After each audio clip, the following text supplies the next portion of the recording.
Golan കുന്നിലെ Israel സൈനിക കേന്ദ്രത്തിന് നേരെ ഹിസ്ബുള്ള ഗ്രൂപ്പ് മിസൈൽ ആക്രമണം നടത്തി. 12 പേർ കൊല്ലപ്പെട്ട വിവരം പുറത്തു വന്നു.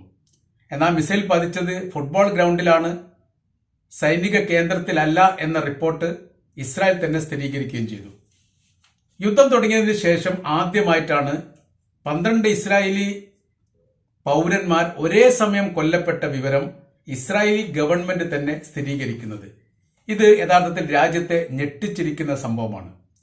സംഘടിതമായിരിക്കുന്ന ഒരു അക്രമ രീതിയാണ് നടത്തിയത് എന്നുള്ളതും റെഡ് ലൈൻ ഹിസ്ബുള്ള ഗ്രൂപ്പ് ലംഘിച്ചു എന്നതിനാൽ ശക്തമായിരിക്കുന്ന തിരിച്ചടി കാര്യങ്ങൾ ലെബനാന് പ്രതീക്ഷിക്കാം എന്ന തരത്തിലാണ് ഇസ്രായേലിന്റെ ആദ്യ പ്രതികരണം ഈ വിഷയവുമായിട്ട് ബന്ധപ്പെട്ടുണ്ടായത്. അമേരിക്കയിൽ സന്ദർശനം നടത്തുന്ന ഇസ്രായേൽ പ്രധാനമന്ത്രി നെതന്യാഹു തന്റെ സന്ദർശനം വെട്ടിച്ചുരുക്കി ഇസ്രായേലിലേക്ക് മടങ്ങാൻ വേണ്ടി തീരുമാനിച്ച വിവരം ഇതിനോടനുബന്ധിച്ചുകൊണ്ട് പുറത്തു വന്നു.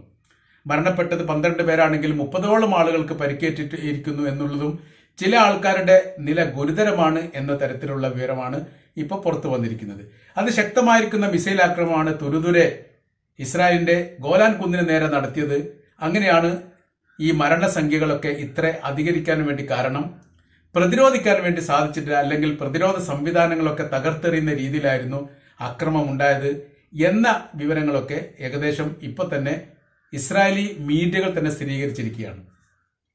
അപ്പൊ യുദ്ധം തുടങ്ങിയതിന് ശേഷം മറ്റൊരു തലത്തിലേക്ക് യുദ്ധത്തിന്റെ രീതി കാര്യങ്ങളൊക്കെ മാറുന്നു എന്നതിന്റെ സൂചനയാണ് ഹിസ്ബുള്ള ഗ്രൂപ്പിന്റെ ഭാഗത്തുനിന്ന് ഇപ്പോൾ യഥാർത്ഥത്തിൽ ഉണ്ടായിരിക്കുന്നത്.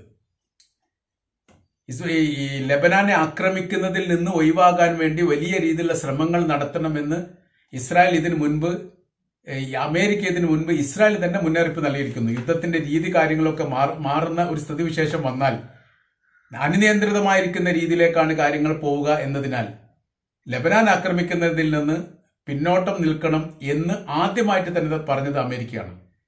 ഗസയുടെ വ്യത്യസ്തമായിരിക്കുന്ന ഭാഗങ്ങളിൽ വിന്യസിച്ചിരിക്കുന്ന സൈനികരെ പിടിച്ച് ലെബനാന്റെ അതിർത്തിയിൽ വിന്യസിക്കുകയും ലെബനാനുമായി നേരിട്ടൊരു യുദ്ധത്തിന് തയ്യാറാണ് എന്ന തരത്തിലുള്ള റിപ്പോർട്ടുകളൊക്കെ ഇസ്രായേലിന്റെ ഭാഗത്തുനിന്ന് പുറത്തു വന്നതിനോടനുബന്ധിച്ചാണ് അമേരിക്കയുടെ പ്രതികരണം ഉണ്ടായത്. അത് വലിയ രൂക്ഷമായിരിക്കുന്ന ഒരു യുദ്ധത്തിലേക്ക് കൊണ്ടെത്തിക്കും എന്നുള്ളതും ഫലസ്തീന്റെ അതിർത്തിക്കപ്പുറമുള്ള ഒരു യുദ്ധത്തിൽ ഇടപെടുന്ന കാര്യങ്ങൾ വളരെ സൂക്ഷ്മതയോടും ശ്രദ്ധയോടും കൂടി വേണം എന്നായിരുന്നു അമേരിക്ക ആ വിഷയവുമായിട്ട് ബന്ധപ്പെട്ട് പറഞ്ഞിരുന്നത്. മാത്രമല്ല, ഈ ഒരു കാര്യത്തിൽ ഇസ്രായേലിനോട് സഹകരിക്കാൻ തങ്ങൾക്ക് പ്രയാസമുണ്ട് എന്നുകൂടി യഥാർത്ഥത്തിൽ അമേരിക്കയുടെ പ്രസിഡന്റായിരിക്കുന്ന ജോ ബൈഡൻ തന്നെ ഇസ്രായേൽ പ്രധാനമന്ത്രി നെതന്യാഹുവിനോട് പറഞ്ഞു എന്ന തരത്തിലും റിപ്പോർട്ട് അന്ന് പുറത്തു വന്നിരുന്നു.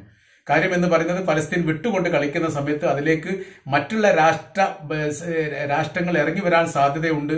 മറ്റുള്ള രാജ്യങ്ങൾ ഇതിൽ ചേർന്നുകൊണ്ട് നിൽക്കുന്ന ഒരു സ്ഥിതിവിശേഷം വരികയാണെങ്കിൽ യുദ്ധത്തിന്റെ നിയന്ത്രണങ്ങൾ ഇല്ലാതാവും.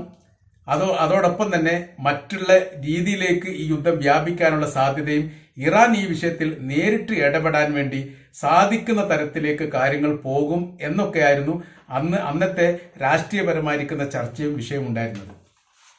എന്നാൽ സ്ഥിതി ഏറെക്കുറെ ആ ഭാഗത്തേക്ക് അടുക്കുന്ന രീതിയിലുള്ള സ്ഥിതിവിശേഷമാണ് ഇപ്പോൾ കഴിഞ്ഞ ദിവസം ഉണ്ടായത്.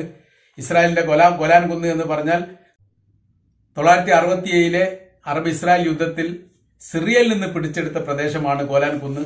പിന്നീട് അവരുടെ ഭൂമിയിലേക്ക് അവർ കൂട്ടിച്ചേർത്ത് അവരുടെ പ്രദേശമായിട്ട് അവർ പ്രഖ്യാപിക്കുകയും അതോടൊപ്പം തന്നെ വലിയ രീതിയിലുള്ള സെറ്റിൽമെന്റിൽ സ്ഥാപിച്ചുകൊണ്ട് ജൂതന്മാരെ അവിടെ കുടിയിരുത്തുകയും ചെയ്തു.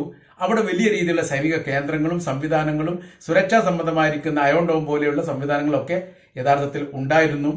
1967 ശേഷം ആദ്യമായിട്ടാണ് ഇത്ര ശക്തമായിരിക്കുന്ന ഒരു ആക്രമണം ലെബനാന്റെ ഭാഗത്തുനിന്ന് ഉണ്ടായിരിക്കുന്നത് എന്നൊരു പ്രത്യേകതയുണ്ട്. അതോടനുബന്ധിച്ച് തന്നെ ഇപ്പോൾ ലോകം അഭിപ്രായപ്പെടുന്ന വ്യത്യസ്തമായിരിക്കുന്ന അഭിപ്രായങ്ങൾ എന്ന് പറയുന്നത്, പ്രതിരോധ സംവിധാനം, അയൺ ഡോം അടക്കമുള്ള പ്രതിരോധ സംവിധാനത്തിന് എന്തുകൊണ്ട് ഇതിനെ പ്രതിരോധിക്കാൻ വേണ്ടി സാധിച്ചില്ല, തകർക്കാൻ വേണ്ടി സാധിച്ചില്ല? ആ ഒരു രാജ്യത്തിന്റെ അതിർത്തിയിലേക്ക് കടന്നുകൊണ്ട് ആക്രമിക്കുന്ന സമയത്ത് കണ്ടെത്താനുള്ള റഡാർ സംവിധാനങ്ങളൊക്കെ തകർന്നു പോയോ? എന്താണ് യഥാർത്ഥത്തിൽ ഇസ്രായേലിൽ സംഭവിച്ചത്, അല്ലെങ്കിൽ സംഭവിച്ചുകൊണ്ടിരിക്കുന്നത്?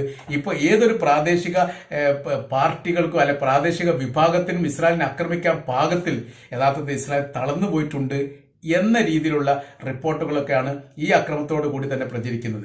മുൻപൊക്കെ ഇസ്രായേലിനെ സംബന്ധിച്ചിടത്തോളം ഇസ്രായേലിനെ ആക്രമിക്കുക എന്നുള്ളതും അവർ തിരിച്ചടിക്കുക എന്നുള്ളതൊക്കെ വലിയ രീതിയിലുള്ള ഗൗരവപരമായിരിക്കുന്ന വിഷയമായിട്ടായിരുന്നു കണ്ടിരുന്നത്. കാര്യമെന്ന് പറയുന്നത്, ലോകത്തിലെ ഏറ്റവും വലിയ ശക്തിയുള്ള, ബുദ്ധിയുള്ള, സാമ്പത്തികമുള്ള, വലിയ മുന്നേറ്റം നടത്താൻ മാത്രം പ്രാപ്തിയുള്ള ഒരു രാജ്യമായിട്ടാണ് ഇസ്രായേലിനെ കണക്ക് കൂട്ടിയിരുന്നത്. ആ രീതിക്കൊക്കെ വലിയ മാറ്റങ്ങൾ വന്നു. ഇപ്പോൾ ബഹ്റൈൻ പോലും ഇസ്രായേലിനെ ആക്രമിച്ചു എന്ന് പറയുന്ന സമയത്ത് അവരുടെ പ്രതിരോധ സംവിധാനം അപ്പാടെ തകർന്നിരിക്കുന്നു എന്ന് മാത്രമല്ല, അവരുടെ ആഭ്യന്തരപരമായിരിക്കുന്ന പല രഹസ്യങ്ങളും ഇറാന്റെ കൈവശത്തിലോ അല്ലെങ്കിൽ ഹിസ്ബുള്ള ഗ്രൂപ്പിന്റെ കൈവശത്തിലോ ഉണ്ട് എന്നുള്ളത് ഏറെക്കുറെ ഉറപ്പാണ് എന്നുള്ളതും കഴിഞ്ഞ ഏതാനും ആഴ്ചകൾക്കിടയിൽ തന്നെ അത് ക്ലിപ്തപ്പെടുത്തിയതാണ്. കാര്യം എന്ന് പറയുന്നത്, റഡാർ സംവിധാനം ഉപയോഗിച്ചുകൊണ്ട് സൈനികപരമായിരിക്കുന്ന പരമാവധി രഹസ്യങ്ങളൊക്കെ ചോർത്തി ലോകത്തിന് മുമ്പിൽ പ്രദർശിപ്പിച്ച ഒരു വിഷയം ഹിസ്ബുള്ള ഗ്രൂപ്പ് കഴിഞ്ഞ ഏതാനും ആഴ്ചകൾക്ക് മുമ്പ് ചെയ്തിരുന്നു. അതോടനുബന്ധിച്ചാണ് ഇസ്രായേൽ അവർക്കെതിരെ വലിയ രീതിയിലുള്ള യുദ്ധപ്രഖ്യാപനം നടത്തിയത്.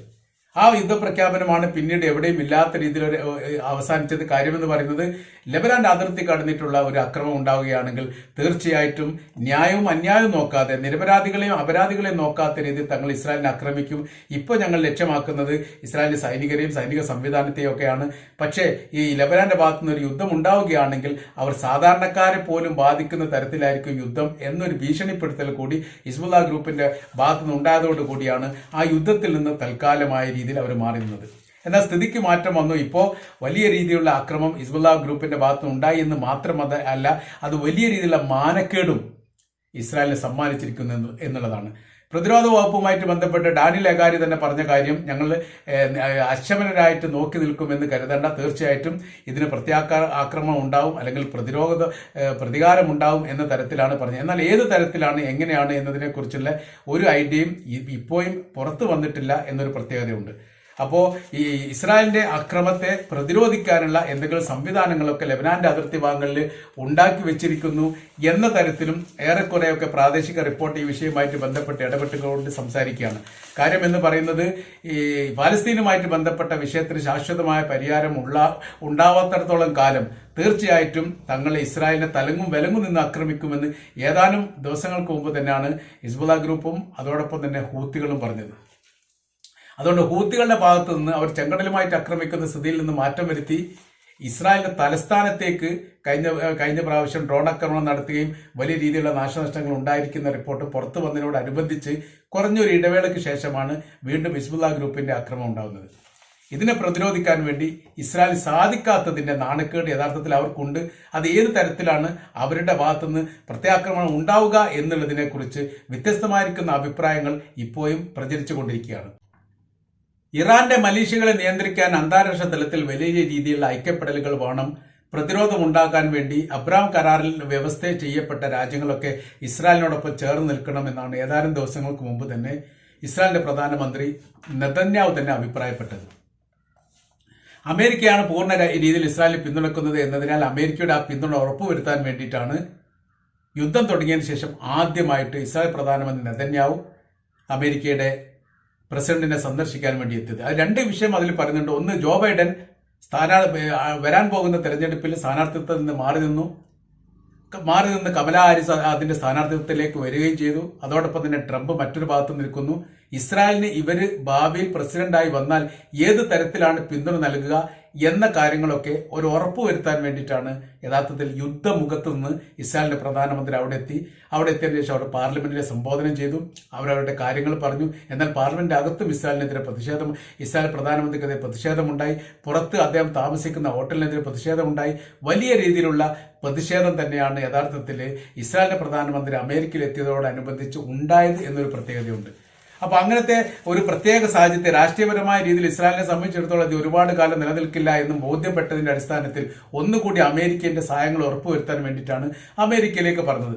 അമേരിക്കയിലേക്ക് ഇസ്രായേൽ പ്രധാനമന്ത്രി പറഞ്ഞതോടനുബന്ധിച്ച് തന്നെ ഇസ്രായേലിനെ നേരിട്ട് ആക്രമിക്കുന്ന ഒരു സ്ഥിതിവിശേഷം ഉണ്ടായി എന്ന് മാത്രമല്ല, പ്രതിരോധ സംവിധാനങ്ങളെല്ലാം തകർത്തുകൊണ്ട് വലിയ രീതിയിലുള്ള മുന്നേറ്റം ഉണ്ടാക്കാൻ വേണ്ടി ഹിസ്ബുള്ള ഗ്രൂപ്പിന് സാധിച്ചത് വലിയ അപമാനമായിട്ട് തന്നെയാണ് യഥാർത്ഥത്തിൽ ഇസ്രായേൽ കാണുന്നത്. ഇനി ഇതിനോടനുബന്ധിച്ച് ഇസ്രായേലിന്റെ ഭാഗത്തുനിന്ന് പ്രത്യാക്രമണം ഉണ്ടായാൽ പിന്നീട് അതിന്റെ പ്രതിരോധ സംബന്ധമായിരിക്കുന്ന കാര്യങ്ങൾ എങ്ങനെയാണ് എന്നുള്ളതും അതോടൊപ്പം തന്നെ തിരിച്ചുള്ള ആക്രമണം ഏത് രീതിയിലാണ് വരിക എന്നതിനെ കുറിച്ചൊന്നും ഇപ്പോഴും ഒരു കൃത്യമായിരിക്കുന്ന വിവരങ്ങൾ പറയാൻ വേണ്ടിയിട്ട് യഥാർത്ഥത്തിൽ ഇസ്രായേലിന് സാധിക്കുന്നില്ല. അവർ അടിയന്തരമായ രീതിയിൽ യുദ്ധകാല മന്ത്രിസഭ ചേർന്നു. അതോടൊപ്പം തന്നെ സൈനികപരമായിരിക്കുന്ന സംവിധാനങ്ങൾ ഏകോപിപ്പിച്ചുകൊണ്ടുള്ള ഒരു മീറ്റിംഗ് കഴിഞ്ഞ ദിവസം ചേർന്നു. എങ്ങനെയാണ് പ്രതിരോധിക്കേണ്ടത്, മുന്നേറ്റം ചെയ്യേണ്ടത് എങ്ങനെയാണ് എന്നതിനെക്കുറിച്ചൊക്കെയാണ് ചർച്ച വന്നത്.